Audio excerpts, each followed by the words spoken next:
स्वागत है आपका आपके अपने चैनल बिलीव बायोलॉजी में। आज की वीडियो को स्टार्ट करते हैं। जैसा कि आप जानते हैं, ये जो वीडियो है DSSB साइंस के लिए बहुत ज़्यादा इम्पोर्टेंट है और यहाँ पे मैं साइंस का कंटेंट प्लस जो क्वेश्चंस है, काफ़ी इंपॉर्टेंट क्वेश्चंस, उनको कवर कराऊंगी। स्टार्ट करते हैं। आज हमारा जो चैप्टर है वो है life process. Life process class 10th का एक चैप्टर है और क्लास 10th का सिलेबस जो है वो हम पहले लिए स्टार्ट कर रहे हैं क्योंकि बहुत इम्पोर्टेंट है। 9th और क्लास 10th का जो टॉपिक्स है वो काफ़ी इम्पोर्टेंट है DSSB के लिए। इनफैक्ट NCERT, साइंस की NCERT ही बहुत ज़्यादा इम्पोर्टेंट है। स्टार्ट करते हैं आज की वीडियो को। लाइफ प्रोसेस क्या होते हैं? जो भी प्रोसेस जीने के लिए ज़रूरी होते हैं, जैसे कि ग्रोथ, एक्सक्रिएशन, रेस्पिरेशन, सर्कुलेशन, ये सभी जीने के लिए ज़रूरी हैं, तो इन्हें क्या बोलेंगे? Life process.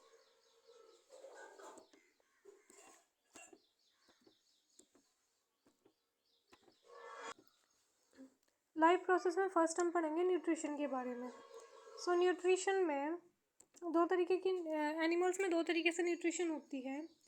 बेसिकली न्यूट्रिशन में वो पूरा प्रोसेस आ जाता है जिसके थ्रू कोई भी ऑर्गेनिज्म अपना खाना लेता है।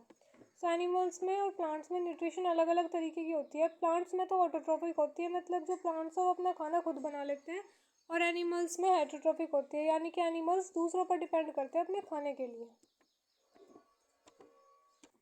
मोड ऑफ न्यूट्रिशन भी दो तरीके की होती हैं, ऑटोट्रॉफिक और हेटरोट्रॉफिक। ऑटोट्रॉफिक जो है उसमें तो जो प्लांट्स आते हैं, ग्रीन प्लांट्स, ये क्या करते हैं, जो इनऑर्गेनिक मटेरियल है जैसे कि CO2 वाटर, इन्हें ऑर्गेनिक फूड में कन्वर्ट करने का काम करते हैं फोटोसिंथेसिस की हेल्प से। और हेटरोट्रॉफिक में क्या होता है, दूसरों पर डिपेंड करते हैं अपने फूड के लिए, मतलब इनमें एबिलिटी नहीं होती अपना खाना खुद से बनाने की, और ये इनके अंदर एग्जाम्पल में आते हैं एनिमल्स, फंगी एट्सेट्रा। और अभी हम पढ़ेंगे कि हेटरोट्रॉफिक जो है वो 3 तरीके के न्यूट्रिशन शो करते हैं, जैसे कि सेप्रोफाइटिक न्यूट्रिशन, पैरासाइटिक न्यूट्रिशन और होलोजोइक न्यूट्रिशन। जो फोटोसिंथेसिस होता है उसमें किस किस चीज़ की रिक्वायरमेंट होती है, तो ये इक्वेशन है फोटोसिंथेसिस की। फोटोसिंथेसिस में CO2, H2O, सनलाइट, क्लोरोफिल की रिक्वायरमेंट होती है। और क्या क्या फॉर्मेशन होती है? ग्लूकोज का फॉर्मेशन होता है, ऑक्सीजन बनती है और वाटर का रिलीज होता है।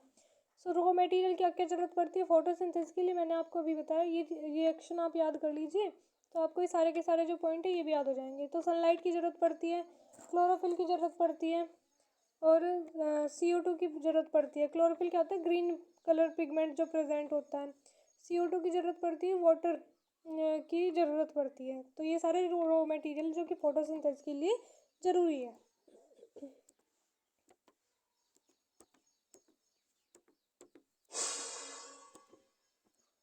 अब बात करें साइट ऑफ फोटोसिंथेसिस की। जो साइट है वो है ग्रीन कलर जो पिगमेंट प्रेजेंट होता है ना, क्लोरोफिल, मतलब कहाँ पे होता है? क्लोरोप्लास्ट में प्रेजेंट होता है।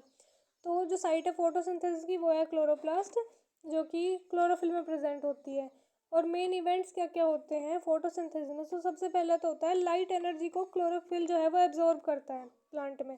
फिर जो लाइट एनर्जी है ये कन्वर्ट कर जाती है केमिकल एनर्जी में, और जो वाटर है वो स्प्लिट होता है, यानी कि टूटता है हाइड्रोजन और ऑक्सीजन में। और थर्ड इसमें जो इवेंट है वो होता है कार्बन डाइऑक्साइड का रिडक्शन होता है कार्बोहाइड्रेट में। जो कार्बन डाइऑक्साइड है वो रिड्यूस होती है कार्बोहाइड्रेट में। उसके बाद में स्टोमेटा। स्टोमेटा क्या है? जो छोटे छोटे पोर्स प्रेजेंट होते हैं लीव्स के सरफेस पर, उसे स्टोमेटा बोलते हैं। स्टोमेटा के मेन फंक्शन होते हैं, एक तो ऑक्सीजन और CO2 को एक्सचेंज करने का काम करते हैं, मतलब गैसेस के एक्सचेंज में हेल्प होती है, और ट्रांसपिरेशन में हेल्प होती है। ट्रांसपिरेशन क्या होता है? लॉस ऑफ वाटर, जो मतलब कि आपने देखा भी होगा कुछ वो नहीं होती पत्तियों पे ड्रॉप ड्रॉप सी आ जाती है, मतलब बूंद बूंद सी पानी की, तो वो किस वजह से होती है? वो स्टोमेटा के थ्रू वाटर लॉस होता है। तो इसीलिए उस प्रोसेस को क्या बोलते हैं? ट्रांसपिरेशन बोलते हैं। ट्रांसपिरेशन में और गैसेस एक्सचेंज में, इन दो प्रोसेस में स्टोमेटा हेल्प करता है। और स्टोमेटा क्या होता है? छोटे छोटे पोर्स प्रेजेंट होते हैं जो प्लांट में, उन्हें स्टोमेटा बोलते हैं। नेक्स्ट ये डायग्राम है स्टोमेटा का। इसमें आप ये जो 3 लेबलिंग दी हुई है ये आप अच्छे से देख लीजिएगा। इसमें गार्ड सेल प्रेजेंट होती है, स्टोमेटल पोर प्रेजेंट होता है और क्लोरोप्लास्ट प्रेजेंट होता है। तो अभी हमने देखा ऑटोट्रॉपिक न्यूट्रिशन के बारे में। ऑटोट्रॉफिक में क्या होता था, बेसिकली फोटोसिंथेसिस की हेल्प से फूड बनाया जा रहा था प्लांट के द्वारा। हेटरोट्रॉफिक में क्या होता है, दूसरों पर डिपेंड करता है। हेटरोट्रॉफिक 3 तरीके से होती है, होलोजोइक, सैप्रोफाइटिक और पैरासाइटिक। होलोजोइक में क्या होता है, एनिमल सॉलिड फॉर्म में फूड लेता है और फिर उसे बॉडी के अंदर ब्रेक डाउन करता है, जैसे कि अमीबा और एनिमल्स। सैप्रोफाइटिक में होता है ऑर्गेनिज्म डेड और डिगेइंग मैटर पर डिपेंड करता है खाने के लिए, जैसे कि फंगी। और पैरासाइटिक में क्या होता है, पैरासाइट में जो कोई ऑर्गेनिज्म है वो किसी की बॉडी के अंदर या फिर बाहर मतलब कि एक तरीके से होस्ट चाहिए होता है उसे, और या तो उसकी बॉडी के अंदर रहता है या फिर उसकी बॉडी के बाहर रहता है वो ऑर्गेनिज्म और अपना खाना ले लेता है, जैसे कि कसकटाई तो प्लांट पैरासाइट का नाम है। एग्जांपल्स याद रखिएगा, कई बार असर्शन रीजन जैसे क्वेश्चन में पूछ लेते हैं, स्टेटमेंट बेस्ड क्वेश्चन में पूछ लेते हैं, तो बहुत इंपॉर्टेंट है। और टीक्स जो ऑर्गेनिज्म है उन्हें खाना किस तरीके से मिलता है, तो एनसीईआरटी में 2 एग्जांपल दिए गए हैं, अमीबा और पैरामीशियम का। और डायग्राम भी दिया हुआ है, तो पहले स्टेप्स जान लेते हैं, उसके बाद में डायग्राम देख लेंगे। जो अमीबा है उसमें सूडोपोडिया प्रेजेंट होते हैं, आप सभी जानते हैं। सूडोपोडिया को फॉल्स फीट भी बोलते हैं, मतलब वो ना अपनी शेप चेंज कर लेते हैं, ऐसे पैर होते हैं अमीबा के। तो अमीबा में जो सूडोपोडिया है वो सेल मेम्ब्रेन के एक्सटेंशन होते हैं। ये क्या करते हैं, फूड को कैप्चर करने का काम करते हैं, फूड को पकड़ने का काम करते हैं और फिर उसे फूड वैक्यूल के अंदर ले जाते हैं। फूड वैक्यूल में उसका डाइजेशन होता है। अगर कोई पूछ ले कि डाइजेशन किस तरीके से होता है, तो डिफ्यूजन के थ्रू होता है, ठीक है। और जो अनडाइजेस्टेड फूड है वो क्या, उसका क्या होता है, अनडाइजेस्टेड फूड को सरफेस, सेल की सरफेस के थ्रू बाहर भेज दिया जाता है अमीबा में।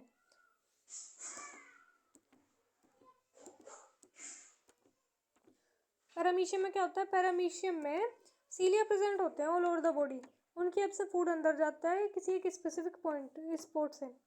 अच्छा, उसके बाद में न्यूट्रिशन की बात करें, न्यूट्रिशन में क्या क्या प्रोसेस आते हैं, अभी हमने पढ़ा न्यूट्रिशन कितने टाइप्स की होती है, ऑटोट्रॉपिक होती है, हेटरोट्रॉपिक होती है। ऑटोट्रॉपिक में फोटोसिंथेसिस की हेल्प से होती है। हेटरोट्रॉपिक 3 तरीके की होती है, होलोजोइक, सैप्रोफाइटिक और पैरासाइटिक। यहाँ तक आई होप आपको कोई डाउट नहीं होगा, सब कुछ क्लियर होगा। आगे चलते हैं, न्यूट्रिशन में कौन कौन से प्रोसेस आते हैं, टाइप तो हम पढ़ चुके हैं, अब पढ़ेंगे न्यूट्रिशन के अंदर कौन कौन से प्रोसेस आते हैं। तो फर्स्ट आता है इंजेशन। भाई खाना अगर खाओगे नहीं तो जो बाकी का प्रोसेस है वो कैसे होगा, पहले खाना खाया जाता है, इंजेशन बोलते हैं, फिर वो डाइजेस्ट होना शुरू होता है, पचना शुरू होता है, उसके बाद में एब्जॉर्ब होता है हमारी बॉडी में, फिर हम उसका यूज़ करते हैं, क्योंकि अगर यूज़ ही नहीं करा तो फिर बॉडी को एनर्जी कैसे मिलेगी, नहीं मिल सकती। और उसके बाद में जो अनडाइजेस्टेड फूड है फिर वेस्ट है वो रिमूव हो जाता है। तो ये छोटे छोटे से प्रोसेस होते हैं न्यूट्रिशन में। उसके बाद में nutrition in human being, nutrition in human being में आप देखिए कि कौन कौन से एक तरीके से स्टेप्स आते हैं। तो आप क्या, इसे याद करने का सबसे आसान तरीका है, आप खुद को लेके सोचिए कि आपको न्यूट्रिशन किस तरीके से मिलती है। तो सबसे पहले हम क्या करते हैं, हम मुंह से खाना खाते हैं, यही तो है। तो सबसे पहला पार्ट कौन सा यूज़ हो रहा है न्यूट्रिशन में, माउथ। क्या कर रहे हैं, खाना खा रहे हैं, सिंपल है। उसके बाद में दांत होते हैं, सबके पास होते हैं, वो क्या करते हैं, चबाने का काम करते हैं खाने को। उसके बाद में जीभ, टंग जिसे बोलते हैं, वो खाने को एक तरीके से धकेलने का काम करते हैं, यानी कि निगलने का काम करते हैं। तो रोलिंग ऑफ फूड में हेल्प करती है। टेस्ट भी टंग की वजह से ही आता है और निकलने में हेल्प करती है स्वेलिंग या फिर पुशिंग में। यहाँ तक क्लियर है।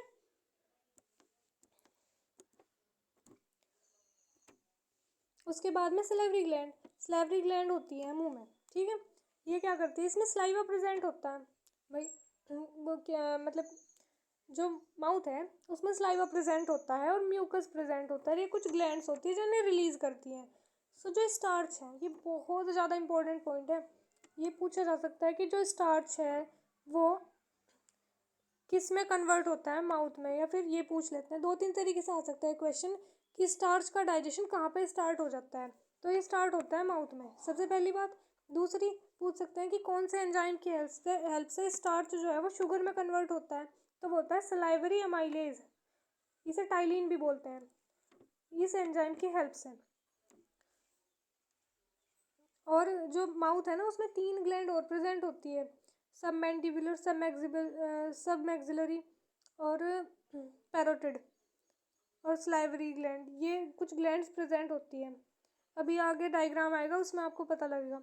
नेक्स्ट है ईसोफेगस। ईसोफेगस में पता क्या होता है, कॉन्ट्रैक्शन और रिलैक्सेशन होता रहता है, एक तरीके से ईसोफेगस क्या है, एक पाइप जैसी स्ट्रक्चर है, उसमें ना बार बार मतलब एक तरीके से सिकुड़न हो रही है, फिर थोड़ा सा खुल सी रहा है, वो कॉन्ट्रैक्ट हो रहा है, रिलैक्स हो रहा है, ये सब चलता रहता है, जिससे खाना ना एक तरीके से माउथ से स्टमक में पहुंच जाता है। और इस मूवमेंट को पता है क्या बोलते हैं, जब ये कॉन्ट्रैक्शन और रिलैक्सेशन होता है इसे बोलते हैं पेरिस्टल्टिक मूवमेंट। फिर उसके बाद में स्टमक की अगर बात करें तो स्टमक में पता है क्या हो, स्टमक में ना गैस्ट्रिक ग्लैंड प्रेजेंट होती है, वो गैस्ट्रिक जूस सीक्रेट करती हैं। गैस्ट्रिक जूस 3 तरीके के होते हैं स्टमक में, पेप्सिन, HCl और म्यूकस। पेप्सिन देखो, P फॉर पेप्सिन और P फॉर प्रोटीन को तोड़ने का काम कर रही है, ठीक है। पेप्सिन क्या है, एक ऐसा एंजाइम है जो पेप्सिन क्या कर रहे हैं, प्रोटीन को ब्रेक डाउन करने का काम करता है। HCl क्या है, मीडियम को एसिडिक बनाता है, यानी कि जो भी बैक्टीरिया बाहर से आए ना उन्हें सबको ठिकाने लगाने का काम HCl करता है, ठीक है। और जो म्यूकस है, म्यूकस उसी स्टमक से हमारी स्टमक की वॉल को एक उसी HCl से हमारे स्टमक की वॉल को प्रोटेक्ट करने का काम करता है, ठीक है। अच्छा, उसके बाद में है स्मॉल इंटेस्टाइन। स्मॉल इंटेस्टाइन में इंटेस्टाइनल एंजाइम होते हैं जो कि कन्वर्ट करते हैं कार्बोहाइड्रेट को, फैट को और प्रोटीन को। फिर उसके बाद में स्मॉल इंटेस्टाइन में एक तो इंटेस्टाइनल जूसेस हो गए, दूसरा होता है विलाई। विलाई क्या है, फिंगर लाइक प्रोजेक्शन है। विलाई है फिंगर लाइक प्रोजेक्शन जो कि फूड के एब्जॉर्प्शन में हेल्प करती है, ठीक है।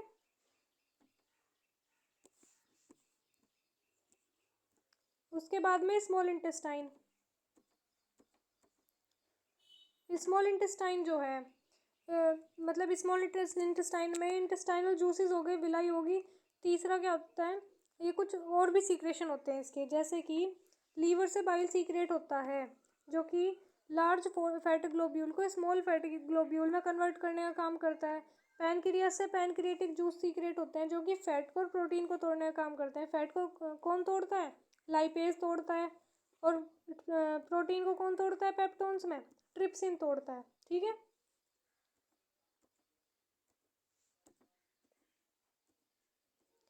फिर लार्ज इंटेस्टाइन में मैक्सिमम एब्जॉर्प्शन होता है वाटर का।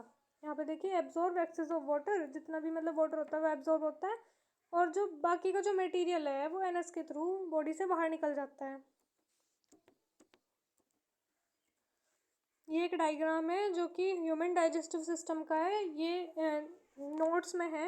मैं आपको नोट्स जो है नोट्स की PDF टेलीग्राम चैनल पे प्रोवाइड करा दूंगी, आप उसमें देख लीजिएगा। इसमें जो जो पार्ट दिए हुए हैं, ये डायग्राम तो आई थिंक आपने पहले भी पढ़ा होगा, सो इसमें ज़्यादा दिक्कत नहीं आएगी। अगर आती है तो आप कमेंट सेक्शन में बता दीजिएगा। और ये जितने पार्ट्स हैं आप एक बार देख लीजिएगा इनकी लेबलिंग को, ताकि ना आपके जो डाइजेस्टिव सिस्टम से रिलेटेड मतलब कि कॉन्सेप्ट है वो क्लियर होने में आसानी होगी, ठीक है।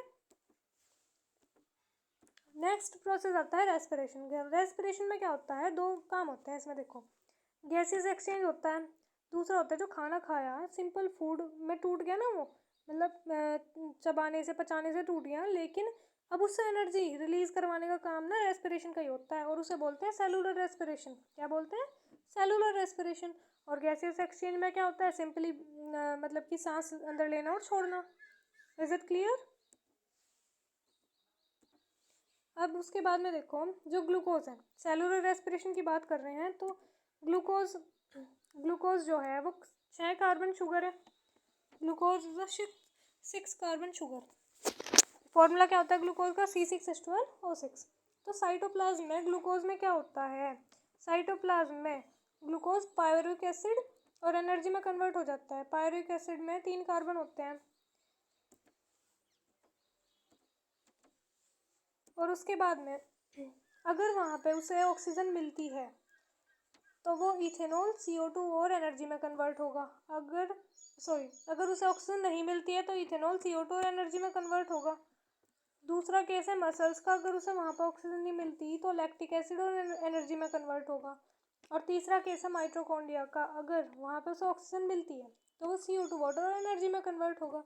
तो बहुत इंपॉर्टेंट पॉइंट है, एब्सेंस ऑफ ऑक्सीजन में अगर क्वेश्चन में मसल्स के बारे में मेंशन नहीं करा है और आपसे एक तरीके से प्रोडक्ट पूछा है इस रिएक्शन का, तो आपको एब्सेंस ऑफ ऑक्सीजन में तो क्या बताना, इथेनॉल, CO2 और एनर्जी बताना। तो वैसे कुछ नहीं, आपको तो MCQ पे टिक करना है, मतलब कि मल्टीपल चॉइस क्वेश्चन आता है, टिक करना है।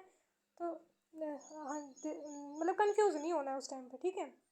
उसके बाद में एब्सेंस ऑफ ऑक्सीजन।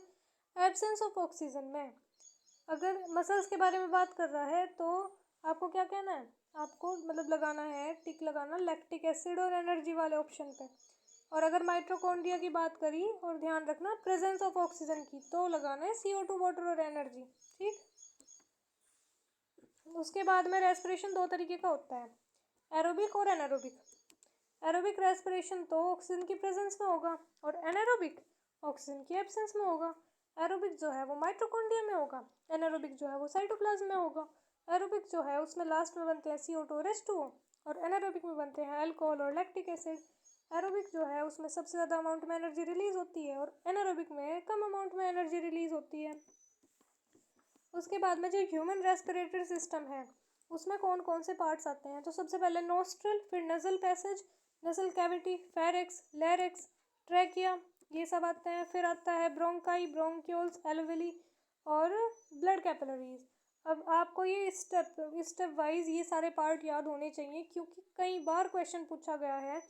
जैसे कि कई सारे TGT के एग्ज़ाम्स हैं उनमें ये क्वेश्चन रिपीट हो जाता है कि स्टेप्स बताइए। जैसे कि डाइजेस्टिव सिस्टम हमने पढ़ा था ना, तो उसके भी आपको स्टेप याद रखने हैं कि माउथ से फिर खाना, मतलब कि माउथ से फिर बकल कैविटी में, स्वेल टंग से क्या होता है, ये सब ना स्टेप्स याद रखने हैं। Oesophagus, stomach, small intestine, large intestine, anus, ये सब आपको याद होना चाहिए।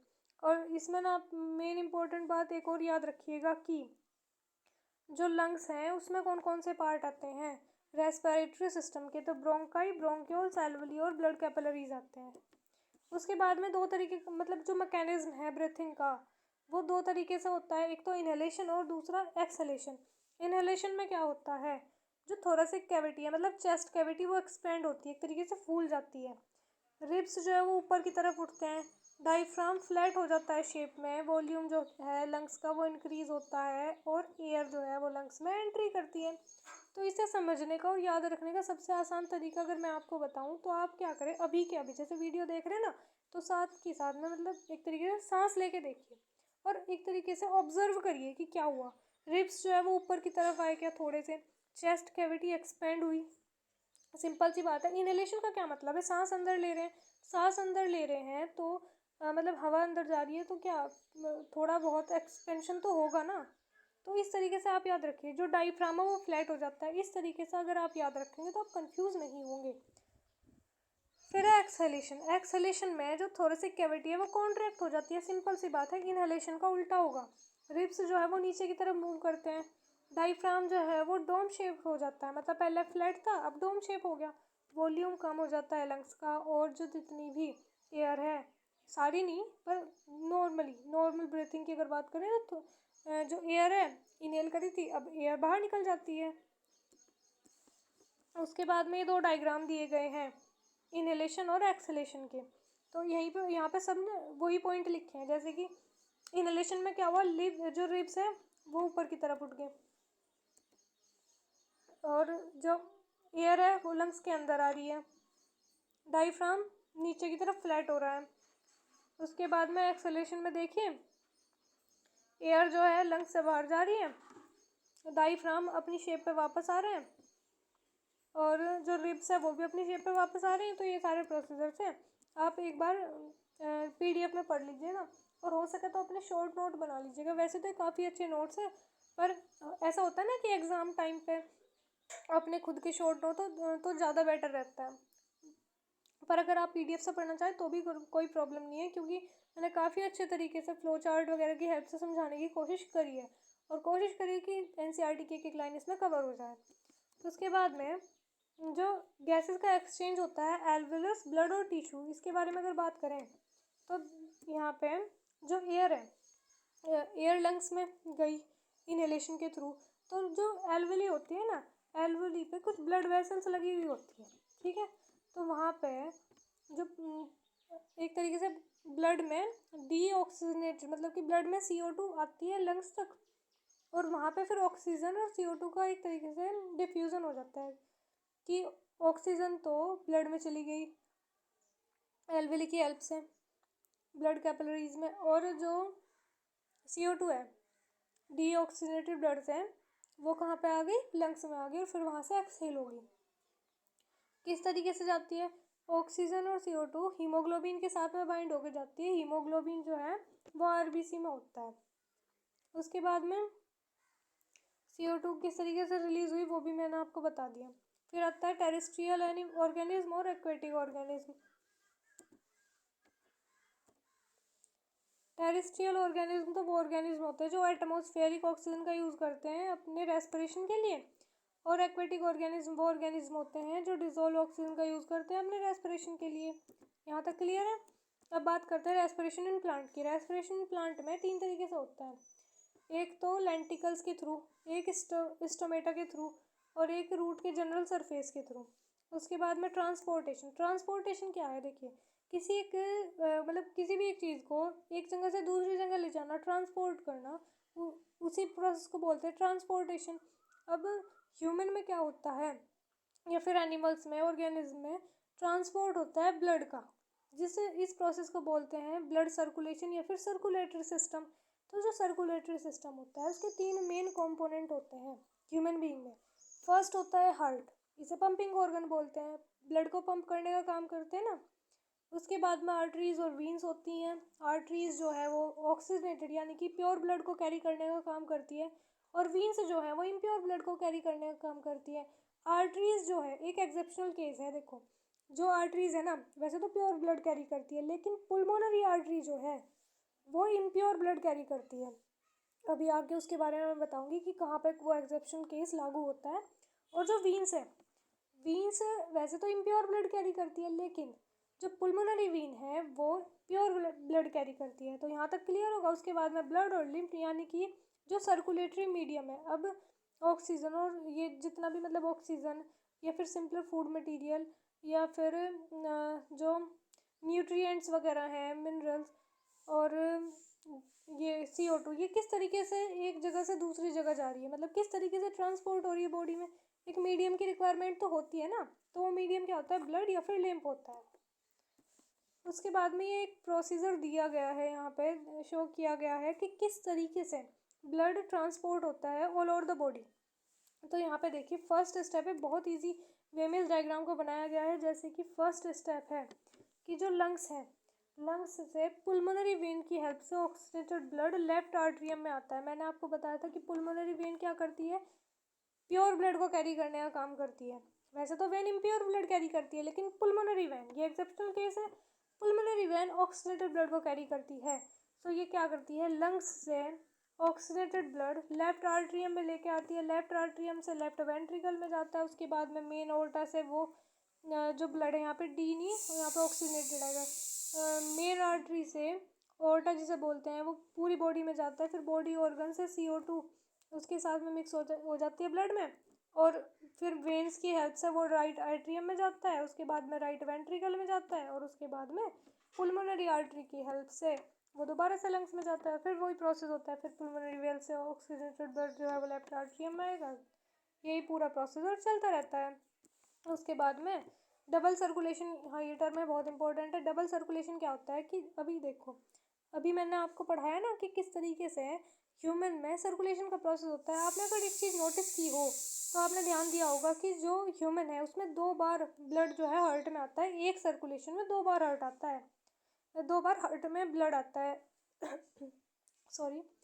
अगर हाँ एक ही सर्कुलेशन एक साइकिल में हार्ट में 2 बार ब्लड का आना, इसे बोलते हैं double circulation. Blood travel twice through the heart in one complete cycle.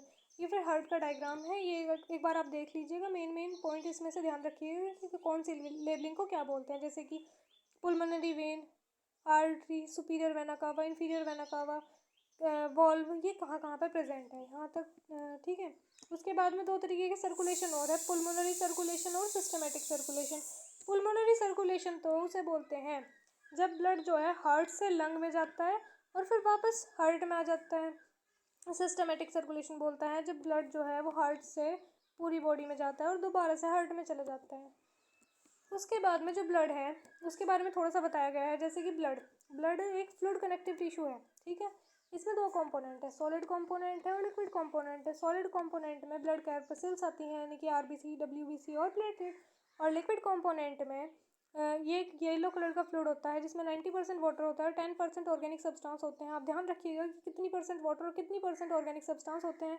Organic substance जो है वो प्लाज्मा, प्रोटीन और हाँ, प्लाज्मा और प्रोटीन होते हैं। प्रोटीन जो है, प्रोटीन में एल्बुमिन और ग्लोबुलिन होते हैं। इनऑर्गेनिक सब्सटेंस में मिनरल्स, आयंस ये सब प्रेजेंट होते हैं। WBC की फुल फॉर्म होती है WBC की फुल फॉर्म होती है वाइट ब्लड सेल। इनका मेन काम होता है डिफेंस मैकेनिज्म में हेल्प करती है। ब्लड प्लेटलेट्स जो है वो हेल्प करती है ब्लड क्लॉटिंग में। RBC जो है वो हेल्प करती है ऑक्सीजन और कार्बन डाइऑक्साइड को कैरी करने में। और इसमें हीमोग्लोबिन प्रेजेंट होता है जिसकी वजह से ब्लड का कलर जो है वो रेड होता है। उसके बाद में लिम्फ जो है वो येलो फ्लूइड प्रेजेंट होता है जो कि एक तरीके से ट्रांसपोर्टेशन में हेल्प करता है। फिर है ब्लड वेसल्स दो तरीके की होती है, मैंने अभी आपको बताया था, आर्टरीज और वीन्स। आर्टरीज जो है वो ऑक्सीजनेटेड ब्लड कैरी करती है, वीन्स डीऑक्सीजनेटेड ब्लड कैरी करती है। इन्हें डिस्ट्रीब्यूटिंग वेसल्स भी बोल सकते हैं। तो एक तरीके से स्टेटमेंट बेस्ड क्वेश्चन आ सकता है कि which vessel is known as distributing vessel, तो वो आर्टरीज होती है।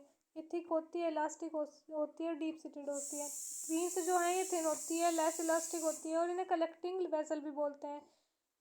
उसके बाद में ट्रांसपोर्टेशन प्लांट की बात करें तो ये दो तरीके से होता है। देखो, जाइलम के थ्रू और फ्लोएम के थ्रू। जाइलम के थ्रू तो वाटर और मिनरल ट्रांसपोर्ट होता है और इसमें किसी भी एनर्जी की रिक्वायरमेंट नहीं होती। और फ्लोएम के थ्रू होता है, फ्लोएम के थ्रू फूड ट्रांसपोर्ट होता है। जो फोटोसिंथेसिस के थ्रू फूड बनाया ना प्लांट ने, वो पूरी प्लांट में ट्रांसपोर्ट होता है और इसे एनर्जी की रिक्वायरमेंट होती है। यहाँ तक क्लियर है। अब ट्रांसपिरेशन देखो, लीव्स के थ्रू या फिर लीफलेट्स के थ्रू जो वाटर एक तरीके से बाहर निकल रहा था, लॉस ऑफ वाटर को ही ट्रांसपिरेशन बोलते हैं। उसके बाद में इसका फंक्शन क्या क्या है। एक तो ये पुल क्रिएट करता है, जो वाटर है ना, वाटर और मिनरल्स। ये देखो, जाइलम के थ्रू वाटर और मिनरल ट्रांसपोर्ट होते हैं। वाटर और मिनरल रूट से ऊपर की तरफ फ्लो करते हैं, तो वो फ्लो करने के लिए एक पुल, मतलब एक खिंचाव की ज़रूरत होती है। वो जो पुल है वो ट्रांसपिरेशन ही लगाता है, यानी कि ये हेल्प करता है वाटर और मिनरल के अपवर्ड मूवमेंट में। दूसरा है टेम्परेचर रेगुलेशन में हेल्प करता है। और एक प्रोसेस है ट्रांसलोकेशन, इनमें आप कंफ्यूज मत होना। ट्रांसपिरेशन और ट्रांसलोकेशन जो है वो फूड को पूरी प्लांट बॉडी में, मतलब प्लांट के सारे पार्ट्स में पहुंचाने का काम जो है ना, वो ट्रांसलोकेशन प्रोसेस का होता है। नेक्स्ट है एक्सक्रीटरी सिस्टम इन मैन। तो जो एक्सक्रीटरी सिस्टम है उसमें 4 मेन पार्ट हैं। ह्यूमन के एक्सक्रीटरी सिस्टम में या फिर किसी भी ऑर्गेनिज्म के एक्सक्रीटरी सिस्टम में किडनी, यूरेटर, यूरिनरी ब्लैडर और यूरेथ्रा। किडनी तो मेन एक्सक्रीटरी ऑर्गन होता है। यूरेटर वो होता है जो यूरिन, किडनी से यूरिन एक तरीके से जिसमें कलेक्ट होता है, फिर जिसके थ्रू यूरिनरी ब्लैडर में जाता है। एक डक्ट स्ट्रक्चर होती है, duct like structure, ureter. Urinary bladder जो है वो यूरिनरी रिजर्वोयर होता है जिसमें कि यूरिन जो है वो रिजर्व रहता है। यूरेथ्रा जो है वो मतलब कि वो एक तरीके से यूरिनरी ब्लैडर का नेक्स्ट पार्ट है। उसके बाद में ये एक डायग्राम दिया गया है ह्यूमन एक्सक्रीटरी सिस्टम का। तो यहाँ पे देखिए, किडनी है, left kidney, right kidney, adrenal gland present होती है किडनी पे। ये इंपॉर्टेंट पॉइंट है, आप ध्यान रखिएगा कि कौन सी ग्लैंड प्रेजेंट होती है किडनी पर, तो वह एड्रीनल ग्लैंड होती है। उसके बाद में यूरेटर बताया गया है, यूरेटर, यूरिनरी ब्लैडर, यूरेथ्रा और ओपनिंग ऑफ यूरेथ्रा। यहाँ तक क्लियर होगा। फिर आता है एक्सक्रिएशन। एक्सक्रिएशन में क्या है, रिमूवल ऑफ वेस्ट जो होता है ना बॉडी से, उसे बोलते हैं एक्सक्रिएशन। अब किस किस मटेरियल का एक्सक्रिएशन होता है, तो नाइट्रोजनस वेस्ट का एक्सक्रिएशन हो सकता है, वाटर जो है एक्स्ट्रा उसका एक्सक्रिएशन हो सकता है, गैसेस का एक्सक्रिएशन हो सकता है और सॉल्ट का एक्सक्रिएशन हो सकता है। वाटर का एक्सक्रिएशन 2 टाइप से होता है, स्वेट की हेल्प से और यूरिन की हेल्प से। नाइट्रोजनस बेसिस का 3 तरीके से हो सकता है, यूरिया की हेल्प से, यूरिक एसिड की हेल्प से और यूरिन की हेल्प से। यहाँ तक कोई डाउट नहीं होगा किसी को, आई थिंक सो। उसके बाद में अगर आपसे पूछ ले कि बताओ भाई यूनिसेलुलर ऑर्गेनिज्म में किस तरीके से एक्सक्रिएशन होता है, तो उसमें होता है सिंपल डिफ्यूज़न की हेल्प से। ध्यान रखना, सिंपल डिफ्यूज़न की हेल्प से यूनिसेलुलर ऑर्गेनिज्म जो है वो एक्सक्रिएशन का प्रोसेस करते हैं, मतलब अपने बॉडी वेस्ट को बाहर निकालने का काम करते हैं। अब ह्यूमन एक्सक्रीटरी सिस्टम में जो किडनी है, किडनी में फिल्टरेशन यूनिट होती है जिन्हें नेफ्रॉन बोलते हैं, ठीक है। Nephron are made up of a cluster of thin walled capillaries called glomerulus which is associated with the cup like structure called a Bowman capsule. मतलब जो ये ग्लोमेरुलस हैं ये क्या करते हैं, ये बोमेन कैप्सूल का फॉर्मेशन करते हैं जो कप लाइक स्ट्रक्चर होती है। और जो रीनल आर्टरी है, अगर आपसे पूछ ले कि बताओ कौन सी ऐसी आर्टरी है, कौन सी ऐसी ब्लड कैपिलरी है जिसके थ्रू ब्लड जो है किडनी में आता है, तो वो रीनल आर्टरी होती है। और ध्यान रखना जो रीनल आर्टरी है वो कौन सा ऑक्सीजनेटेड ब्लड कैरी करके लेके आती है किडनी में। ऑक्सीजनेटेड ब्लड लेके आई, उसमें क्या है, कुछ नाइट्रोजनस वेस्ट है जिन्हें फिल्टर करवाने के लिए वो किडनी में लेके आई है इस ब्लड को। जो ब्लड है वो फिल्टर होता है और फिर ये जो फिल्ट्रेट है वो ट्यूबुलर पार्ट में ट्रांसफर हो जाता है नेफ्रॉन के। इसमें जो फिल्ट्रेट है वो ट्यूबुलर पार्ट में गया, वहाँ पे रीएब्जॉर्प्शन का प्रोसेस होता है। मीन्स अगर कुछ ऐसा है जो कि दोबारा से रीएब्जॉर्ब हो सकता है उस फिल्ट्रेट में से और ह्यूमन बॉडी के काम में आ सकता है, तो वहाँ पे एब्जॉर्ब कर लिया जाता है, जैसे कि ग्लूकोज, अमीनो एसिड, सॉल्ट या फिर वाटर, ये सब। और कितना वाटर रीएब्जॉर्ब होगा ये किस पे डिपेंड करता है, ये डिपेंड करता है कि कितना वाटर प्रेजेंट है बॉडी में, कितना ज़्यादा वाटर प्रेजेंट है, और दूसरा कि कितने वेस्ट को बाहर निकालना है बॉडी से। तो उसके बेसिस पर एडजस्टमेंट होती है कि कितना वाटर रीएब्जॉर्ब होगा। अच्छा, उसके बाद में जो फ्लूइड है वो ट्यूबुलर पार्ट में चला जाता है और वहाँ पे फिर जो ये यूरिन है ये कलेक्ट होता है कलेक्टिंग डक्ट में नेफ्रॉन की। उसके बाद में कलेक्टिंग डक्ट जो है वो ओपन होती है यूरेटर में, और यूरेटर से वो यूरिनरी ब्लैडर में चल जाता है यूरिन। यूरिन वहाँ पे तब तक रहता है जब तक कि सिग्नल नहीं आ जाते उसे एक तरीके से रिलीज़ करने के, आई मीन बॉडी से बाहर निकालने के सिग्नल जब तक नहीं चल जाते ब्रेन से। जो यूरिनरी ब्लैडर है वो नर्वस कंट्रोल के अंदर आता है, मतलब कि जो नर्व्स है उसका कंट्रोल होता है यूरिनरी ब्लैडर पे। ये एक मस्कुलर स्ट्रक्चर होती है। अब अगर आपसे कोई डेटा बेस्ड क्वेश्चन पूछ ले, यानी कि एनालिटिकल क्वेश्चन पूछ ले, तो आपको ध्यान रखना है कि 180 लीटर्स जो है 180 लीटर्स फिल्टरेट डेली बनता है और उसमें सिर्फ 2 लीटर ही एक्सक्रिएट होता है, बाकी सारा रीएब्जॉर्ब हो जाता है बॉडी में ही। उसके बाद में फंक्शन ऑफ नेफ्रॉन की अगर बात करें तो वही है नाइट्रोजनस वेस्ट को बॉडी से बाहर निकालने का और वाटर और आयनिक बैलेंस को मेंटेन करने का।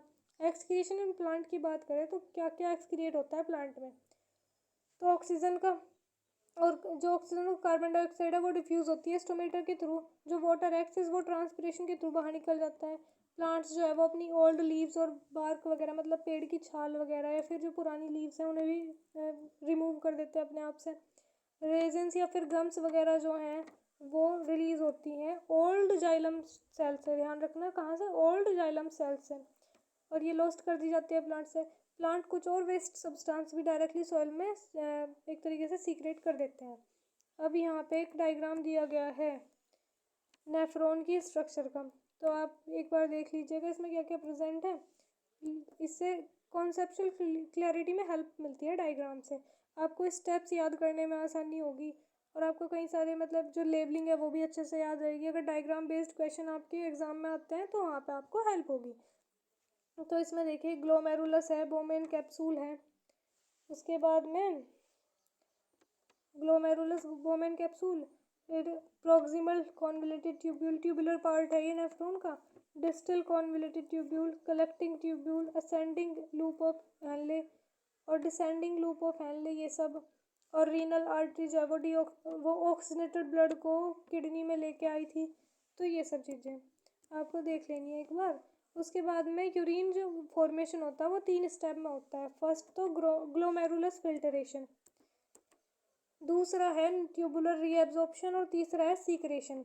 ग्लोमेरुलस फिल्टरेशन तो यह है कि बोमेन कैप्सूल में फिल्टर हो रहा है, वो जो फिल्ट्रेट है वो ट्यूबुलर पार्ट में चला गया, ये ट्यूबुलर रीएब्जॉर्प्शन जहाँ पे रीएब्जॉर्ब होता है। सीक्रेशन में कलेक्टिंग डक्ट की हेल्प से यूरेटर जो डक्ट है उससे होकर यूरिनरी ब्लैडर में सीक्रेट हो जाना, इसे बोलते हैं क्या, इसे बोलते हैं सीक्रेशन वाला प्रोसेस। अब आया एक इम्पॉर्टेंट बात है आर्टिफिशियल किडनी। आपने सुना होगा कि जो किडनी फेलियर के पेशेंट होते हैं उन्हें डायलिसिस दिया जाता है, डायलिसिस का प्रोसेस कंडक्ट कराया जाता है उन पर। तो वो इसलिए कराया जाता है क्योंकि उनकी किडनी वर्क नहीं कर पा रही होती, ब्लड को प्योरीफाई नहीं कर रही होती, तो उसी को मतलब कि एक ऐसा प्रोसेस होता है हेमोडायलिसिस, जिसमें ब्लड प्योरीफाई करा जाता है आर्टिफिशियल किडनी के थ्रू। और ये किस पर एप्लीकेबल होता है? जो किडनी फेलियर के पेशेंट है ना, उन्हें हेल्प मिलती है। अब ये जो चैप्टर है आपका ये कंप्लीट हो चुका है। इसके कुछ MCQ हैं जो कि मैं आपको PDF के साथ में अटैच्ड दूंगी। आपको क्या करना है, वो MCQ प्रैक्टिस करने हैं। उसके आंसर्स मैं आपको वीडियो के नेक्स्ट डे प्रोवाइड कराऊंगी अपने ही टेलीग्राम चैनल पर।